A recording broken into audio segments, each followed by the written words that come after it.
có món nhà là dòng câu cha liều lơ tết chỉ hai cụ thả vô kia tất cả vô hai cụ sủ vô đồ có lâu chỉ vô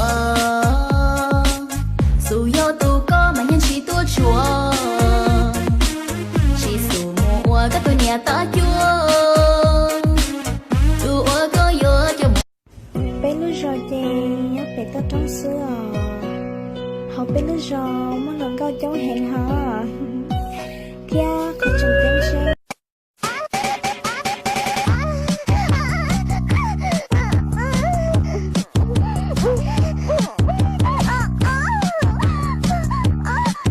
They never lose hope when everything's cold and fighting's near.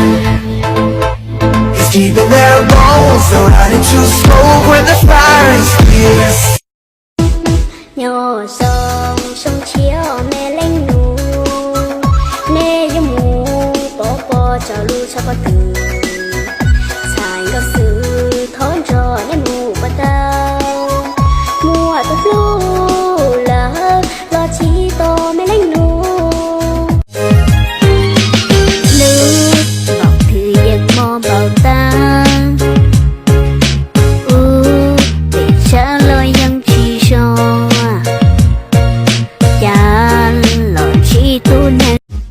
Cô chỉ là nhà có đi giống gì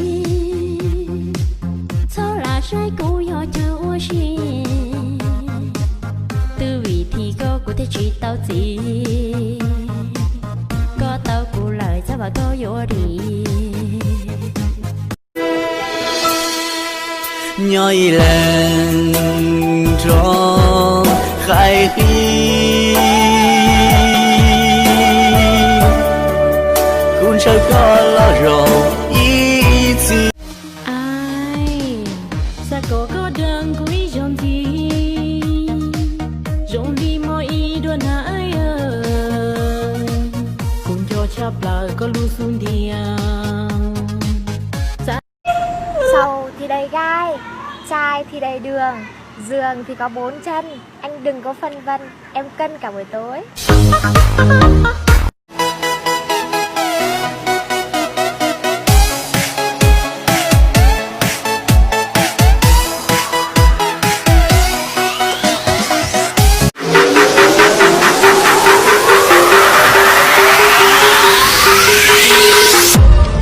I don't know what you heard.